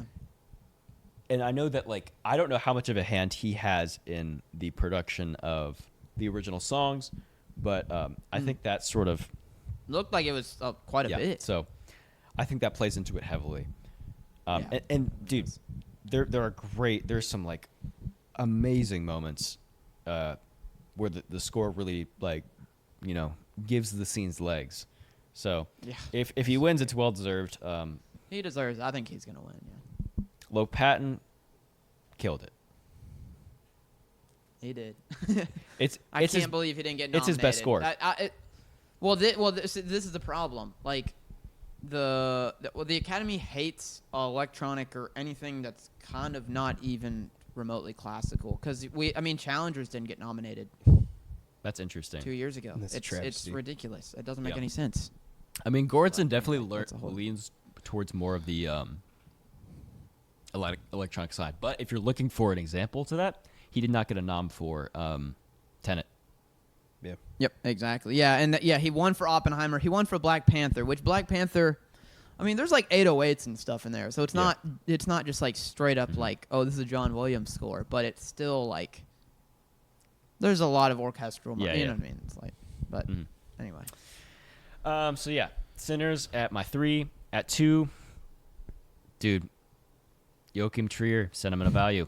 Yeah, I know what your top two are gonna Yeah. be. Honestly, at times this was slipping in my one spot, being like, yeah, this is. Wow. Okay. It was like Sinners, Sentimental Value, and One Battle would all sort of be like. I think some of it's recency bias. Listeners, whoever is listening, should factor in that I've only seen these films once, so I have not had the benefit of a rewatch, and I think that I would feel a little bit more clear in my decisions, a little bit more like conviction in those, and I'll say with like some plausible deniability that this is my top 3, at least plausible deniability relating to the order of things, because only one watch can be tough. But dude, yeah, what's there to say about this that hasn't been said? I mean, I love sort of the lineage that Trier occupies from sort of Bergman and just that stage and theater sort of pipeline. I love the physical allegory of like generational trauma as depicted by the house. Like, that's really brilliant. My favorite thing about this, though, is just like the relationship between Agnes and Nora. As someone who's like got siblings, sisters, and like who loves my siblings like more than life, this just hits home like really hard. I don't know. It's a beautiful movie. My favorite performance is Inga. Honestly, she kills it. Yeah. Stellan's great though. It was but Daughter Lilies. yeah. Elle Fanning was like super solid too. I think the arc of like Gustav only being able to express that through film is super interesting. And I don't know. I like what he has to say in this one. What Trier has to say. I would agree with both of y'all that I do think I prefer Worst Person in the World, just slightly. I think execution wise it's stronger, but this definitely has some like beautiful moments in this that I think this at its best has like sequences that I prefer to the best of the Worst Person in the World, but the Worst Person in the World's overall stronger. But yeah, this was just super meaningful. Super glad Jacob put this on my radar because we got to see this together. But yeah, this is a heavy hitter. So It's awesome. yeah, big fan of this. And then OBAA at the one spot, man. Try as I might to replace it with something else, I come back to it and I'm like, man, there's no running away from it. It's pretty just, good. It's undeniable. It is undeniable. Listen, if you want to hear about why it's good, ask Mason. Ask Jacob. Ask Jacob probably. 'Cause, I mean, That's Jacob. Yeah. Jacob knows more about PTA than I will. But yeah, man. I mean, it's great. Am I ready to say it's a masterpiece? No. I only see it once. Am I denying that it's a masterpiece? Absolutely not. It floored me first go round. Every time someone reminds me of a sequence in the film, I kind of like nod to myself and chuckle because it's that good. But that's pretty much like every sequence in the film. You talk about like It's also really funny. it's very, very funny. It's very funny. Also, the Christmas Adventurers Club being What they are. yes, what they are, and also PTA's idea that it's not from the book is like so wild because that's the best part of the movie, Yeah. I think. Yep. Yeah. But yeah, And I'll go for it. I feel like people have really obviously it's brilliant, but like I feel like I've seen a lot of love online for Lockjaw's demise. Like it's so brilliant. Like it's so brilliant. Like George Carlin like famously said like it's a big club and you ain't in it. And Lockjaw like put his life on the line to bring his own flesh and blood to an end because she wasn't white. And and he lived a shotgun blast to the face, and they still smoked him because it's a big club and he ain't in it. Yep. Yeah, it's heavy. It's a heavy movie, man. It's heavy and funny. That's rare when you get both, and it's working extremely well in tandem. Yeah. My favorite performance. I mean, everybody's gonna get mad if I don't say Sean Penn, but dude, Benicio kind of steals the show for me. Benicio, low key, bro. Yeah. And this is crazy. Guess how much screen time Benicio has in one battle. I saw this recently. I do not know. It's got to be like not much. Dude, he's only in it for 10 minutes. Wow. That's crazy. 10 total minutes. That's crazy. I love that Benicio, like they've talked about this, but Benicio, Leo, and PTA, like they improv'd a lot of stuff, and a lot of it was like Benicio's ideas and stuff. Yeah. Like I think Benicio brought exactly what the movie needed. Yeah, I think a few small beers was not in the script, and they actually almost cut that. Thank God they didn't. Yeah, A few small beers. small beers. And it's given us one of the best Halloween costumes of all time. Hey, Bob Ferguson. I rocked it right away. You did. As someone who's not big into dressing up. The it was- inaugural Halloween. Yeah, I still have the bulky shades. They really hurt, but it was a great costume. Here's where beauty is pain. Beauty is pain. Yeah, exactly. Oh my goodness. Where's the Chase Infinity Oscar nom? Yeah, man. Come on. That was insane. Introducing. They We got that with look, both man, Miles Caton and Chase Infinity this year, which is awesome. I was gonna say the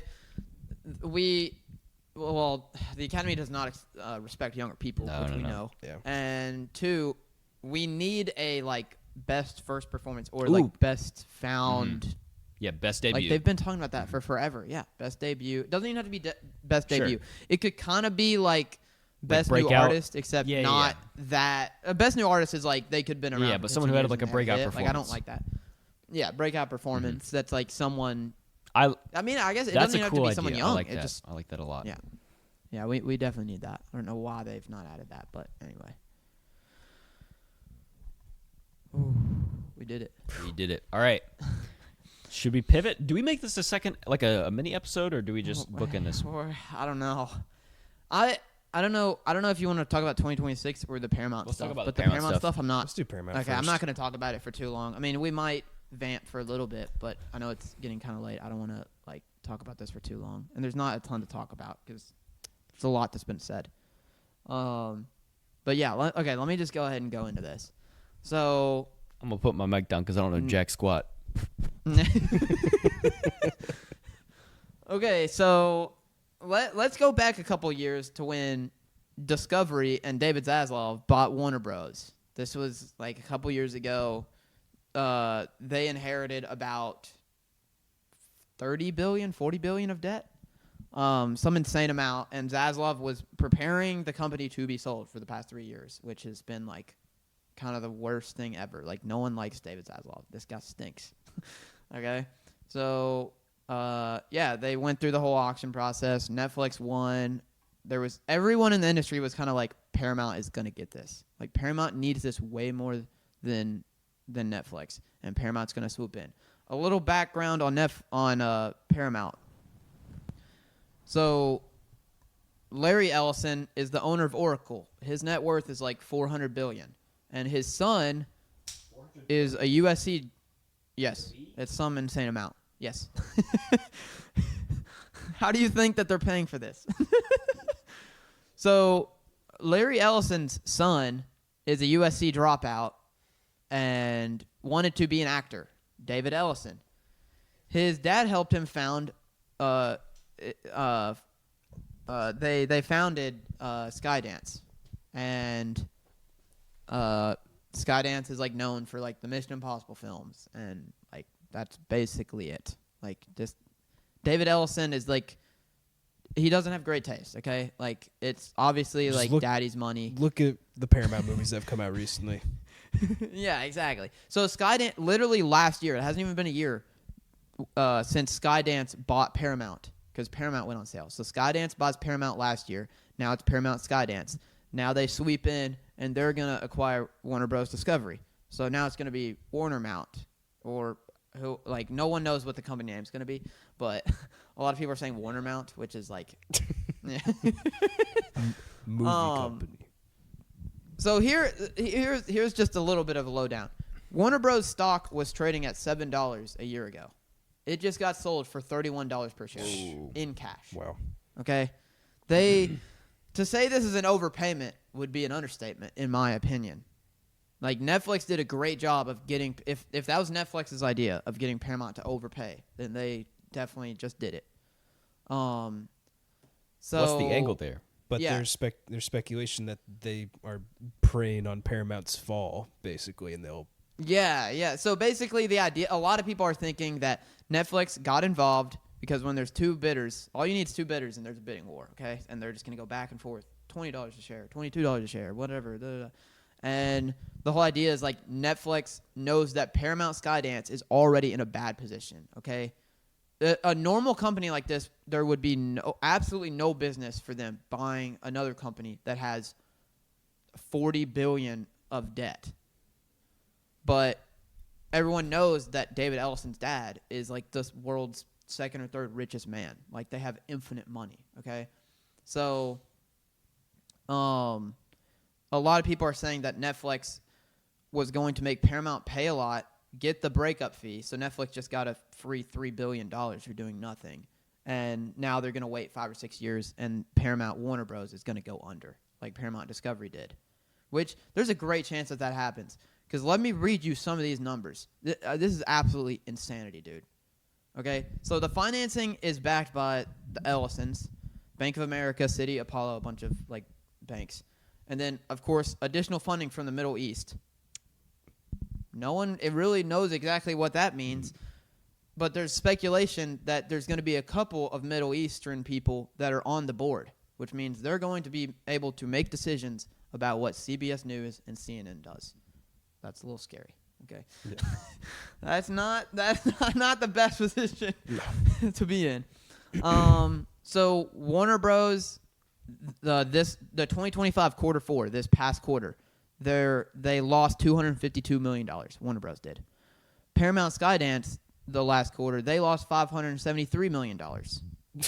These companies are a combined $80 billion in debt, and they're actively losing money, and they're now combining.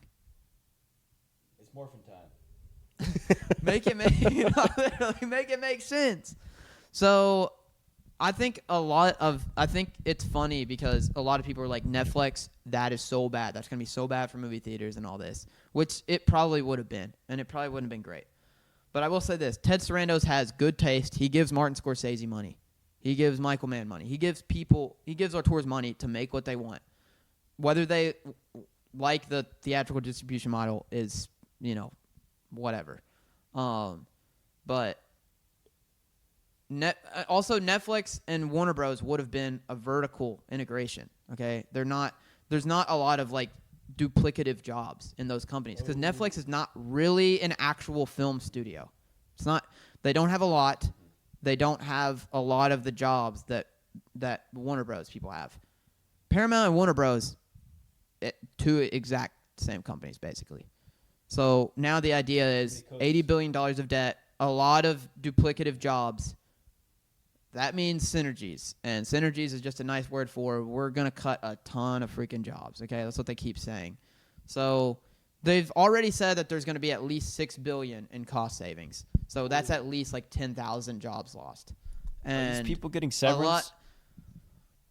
Well, I'm sure they are, yeah, but that's not going to get you anything. It's still tough. It's bad, yeah. I mean, everyone, dude, literally I keep hearing everyone at Warner Bros. Is just like absolutely freaking out.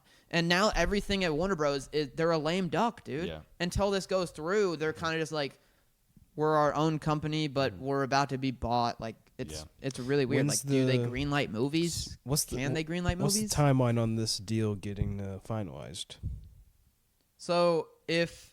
So Paramount Skydance is going to pay a daily ticking fee of 25 cents per share if it's not done by September 30th. So they're hoping that they can get it through the DOJ and get it through like regulators and everything by like September, October. Is there any chance that lot of people think DOJ stops this? Or I mean, I wouldn't think so, right? Well, see, that's the other thing. Like the Ellisons are very cozy with Trump, and this administration, they're not going to stop anything. The only chance that this has of not going through is from a state level, like the district attorney and the attorney general of California. Like some of the California people supposedly have like the means to stop it, but no one really knows like what that's going to look like because people can be paid off pretty easily. I mean, I'm not suggesting that is going to happen, but it could. I wouldn't be surprised. Just cut them in, man. And we live in 2026, when you have billions of dollars, you can get a lot done. And when we live in a time where companies like Microsoft and Google and Apple just continue to absorb smaller companies, there's things that are textbook definition monopolies that have happened recently in other industries, and that nothing happens. In no world should this deal be getting done. Yeah. These are companies that are actively losing money, and they have billions of dollars of debt. And they think that conjoining everything into one streaming service and all of that is going to fix all their problems. This is the exact same thing that happened to Discovery and Warner. It's stupid. It wouldn't shock me at all if in 5 or 6 years Netflix buys them or whatever. But yeah, I think that it could take like a year to get through. But yeah, basically, it's, I would say, cause for some real concern. A lot of people are going to lose their jobs. There's a whole political angle where CBS is now run by Barry Weiss, who is more like right-leaning, and now she might have control of CNN. What happens to CNN? Do they just cut CNN off and just fold it? Maybe. Who knows? They can kind of do whatever they want. And now this company has Tom Cruise, Transformers, Mission Impossible, Game of Thrones, Harry Potter, Batman, all of DC. Yeah. I mean, Friends. They have so much, dude. I mean, this is it's insane. Also, I will say another worrying thing is a lot of people think that this is a real estate play and that Paramount will conjoin with Warner's and one of the lots will be sold and just turned into condos, which would be pretty sad. Just from a historical like landmark. Like if Warner Bros turns into condos, that's awful. That's going to be a sad day, man. But yeah, that's kind of the lowdown on that. I won't lie. So I don't want to come on here and fearmonger or anything, but low-key scary. I'm fearmonger. Scary times. Scary times. It is, man. I mean, I don't want to fearmonger, but you got to be pragmatic, man. Yeah. I mean, this is just not good. This is one less. There's going to be one less studio that buys TV shows. There's going to be one less studio that funds movies and that buys movies. I mean, it's just not. It's one of the 5 major Hollywood legacy studios that's now gone. I mean, that's just not a good thing. In no world is that ever going to be a good thing. So, anyway, that's the lowdown on that. Yikes. We'll be I'm just waiting for the neon takeover. I don't know. Yeah. Well, you know what everyone's saying now, and this I would not be shocked if this happens in the next couple of years, but everyone thinks that Apple is going to buy Disney.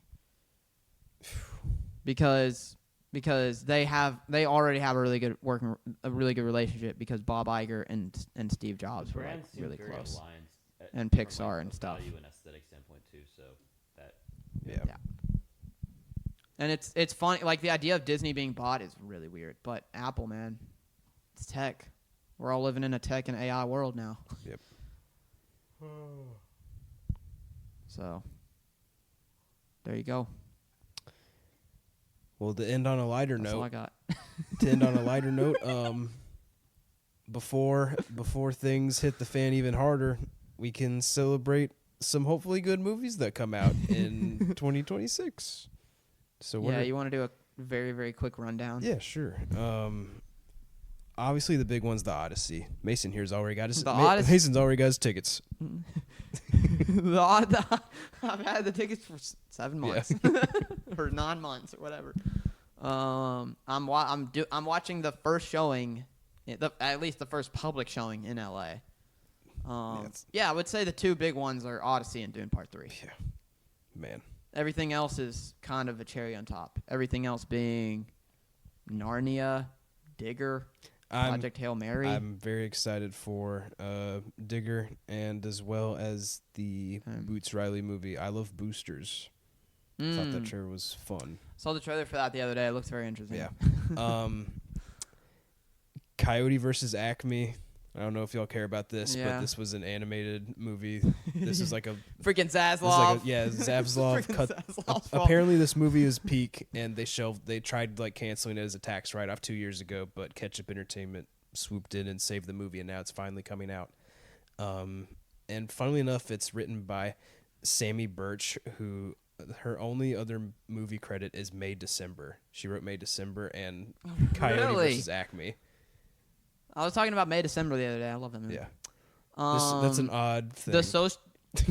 The Social Reckoning, the Aaron Sorkin sequel to A Social Network, or The Social Network. And speaking of sequels, we have The Adventures of Cliff Booth. Oh yeah, very true. And the Resident Evil movie, like we were talking about before we hopped on. Yeah, I'm excited for that. The Zach Krager. I'll be for real. I'm not. I mean, we won't really know. I guess. Disclosure Day. I'll shout out another movie. Spielberg. That I'm excited for. Martin McDonagh's a new movie, Wild Horse 9, that's coming out. That's supposed to be. Oh yeah. That's supposed to be like 70s noir in South America. The 9th installment in the Wild Horse franchise after the first 8. Yeah. Garnered great acclaim. People have been begging for 9 for years. Yeah. Low-key, the Wild Horse I'm and kind of Fast and Furious franchise have been going blow for blow for decades now. As Wild Horse adds its 9th installment. I'm kind of interested to see what the Michael movie is. Yeah, that looks interesting. I mean, it's certainly something. Yeah, it's the same guy who did The Guilty and Training Day. Antoine. Yeah. It's oh my gosh, Antoine what is his name? Fuqua? Fuqua. Yeah. Olivia Wilde, the invite that played like gangbusters at Sundance. The Seth Rogen, Edward Norton. Greg Araki is releasing his first movie in 16 years. Greg So Freaky. Yeah. Yeah. And it's called I Want Your Sex, and it's got I Want Your Sex. Oh wow, okay. Yeah. And it's got Cooper Hoffman McFreak. and Charlie XCX. Oh. McFreak. Man, Charlie XCX is in about 10 movies. That's this year. crazy. She's really doing the pivot. What about the Melania documentary? I know y'all are excited about that. Is Charlie playing her? Oh gosh. It's Cooper Hoffman Trump. Yeah, Cooper Hoffman is Donald Trump and Charlie XCX is Melania. No, I would see that. No, Charlie would play Kamala Harris. I don't see that at all. If Paramount, if you're You think also, you just dude, fell from a coconut tree? I think we've said this for. I think we've done this every time we've done this for the pod. But I'm just gonna shout out The Way of the Wind. There's hope. Wishful Manifest thinking. when it Wishful comes out. thinking. Hey, you 2 months. Yeah. Never say never. Yep, exactly. The can lineup comes out in about 3 weeks. It's We will know then. possible. It is. It's always possible, but it's also very not possible. Has he ever premiered something at Venice? Is that possible? There's a slight chance. Everyone knows that he would do can, though, I think. Because he almost always does can, I think. I think that's most of the big ones. Low key. I guess we're getting Werewolf, the Robert Eggers Oh yeah, movie. cool. I've also heard maybe Jordan Peele. I don't know. Maybe, yeah. That's like a big maybe. Oh, also the drama, Yo, the Christopher Borgli movie. I thought that looked pretty good. I saw the trailer a couple days ago. I mean I never watched Dream Scenario. That was pretty good. but, Pretty good. Yeah. Project Hail Mary comes out next week. Yeah. Apparently that's I'm pretty hearing good. very good things. I won't lie, just hearing these, I'm not super other than the Odyssey and Dune 3 and No, I don't know, dude. I think that there's a chance that it's a lot better than this past year. I guess we'll wait and see, but for me I don't know, though. definitely most excited for the Odyssey and Digger. Very excited for both. And Dune 3. Digger. There's a lot of stuff that we're not talking about right now that we will be. Yeah. It's true. Like I don't think anyone was talking about it was just an accident or Train Dreams. No. Or Warfare, or you know what I mean. There'll be a ton of movies that will come out and be like, whoa. Yeah. There's always surprises. Yeah. Pleasant and All right, otherwise. boys, I think that's it. What's not to love? I think we did it. That was a big one. That was a big one. Hopefully you enjoyed our recap and look and fearful and hopeful look ahead to the future. Yeah. Let us know if you want a video version. Yeah. Let us know if you'd be I interested. don't think anyone's asking for Let that. us I don't know- think anyone Guys, wants drop to in see the us. Spotify comments. Yeah, type Oh in my the gosh, comments if you want a video and type in the comment Let me check the type in the podcast stats. I never check them anymore. type in the comments if you want a Patreon so we can We do this yes, full time. We've plateaued at 29 5-star reviews. So Yeah. I will Venmo. Yeah, give us $50 a I month. will Venmo the person who gets us to 30. I will Venmo you 30 cents if you will get us to 30 5-star reviews. Get us to 30, guys. Come on. Drop the Venmo. I will have my people talk to your people. 30 cents can be all yours. All you have to do Let's is go. give You us a 5-star want review. any guesses for how many downloads we have all time? Not listeners, Downloads? downloads. Not where they actually have downloaded the episode. That's a good brain exercise. Any good guesses? I'ma say- you might be way off. I'm going to say 500. Jacob, Give me 400. It's like the Price is Right. 2.2K. What? Wow. Hey, we're famous. Yeah. Wait, really? We dog. We could fill Yeah. up. We could fill up a high school gymnasium. Why are people Yeah, we listening to could. our think pieces, bro? we got them fooled. Well, also that's over Sure, 2 but years. man. It's just undeniable Okay. chemistry. The sacrifice finally hit 100 downloads. Hey, that's pretty Our good. best episode of all time. Actually, Watch really. that. And then it's like a lot of drafts, so we need to do a bunch. Probably need to do our March Oh Madness. yeah, well, it's March. Yeah. There'll be a bracket soon. Yeah, Just Yeah. tradition at this we'll point. make it happen. Yeah. If not March, then April, but it'll happen. Yeah. That's exciting, actually. I Right. didn't realize that our stats were doing that well. Yeah. Makes me want to grind for it, actually. Yeah. We should. Okay, but like literally, it's tough, man. It's I've heard tough. that It's like the tough. video does help. So I don't know. I'll do some research into how we can get that going. But Hey, get a 2020 YouTube version. 2026 could year be of the a big- video. could be a big year for the film, bro. Yeah. Hop on before you were. Do we have to pay extra for the Spotify video? Oh no, I meant just like posting on YouTube. But I don't know. That's a good. Oh, okay. Because Spotify Yeah. podcasts are like Yeah, video videos now, now. and I've heard that also helps. This is true. But Could be a big year. maybe we'll get sponsored by Netflix. I know Netflix. Maybe is we should investing shop in ourselves to podcasts. sponsors. We could start with Dude Wipes and Blue Chew. I think that would fit our demographic really well. No, Right. Blue Chew Factor Meals and what's the other one? HelloFresh. HelloFresh. Yes. Hello, Fresh. You guys ever get hungry in the theater? HelloFresh has got you covered. Riverside. We could use Riverside and then sponsor My favorite Riverside. thing is to pour a Blue Chew into the HelloFresh. Yeah. What's the While using NordVPN. What, dude? What's the music one? Like the MIDI chord Oh, pack the or whatever. Unison MIDI chord pack and the drip plugin. The Unison MIDI chord. 2 clicks and it's perfect. That's what they say. What's the when we're really big, we can get the Cash App sponsor. Oh, ooh, we could go Bill Simmons and completely sell our souls. Yeah. Hey, I like the big picture. That's the ringer. Watch it. All right. Well, That's blood money. You heard it here first. 2026 Film Bro videos and Blue Chew sponsors on the way. Yeah, much more to come. All right. Someone want to see us out? Roll that outro music. Dip dip dip dip Blue Chew. Dip dip dip dip Blue Chew. Dip dip dip dip Blue Chew. That's the new Dude wipes. It's been a good day. But it's been a long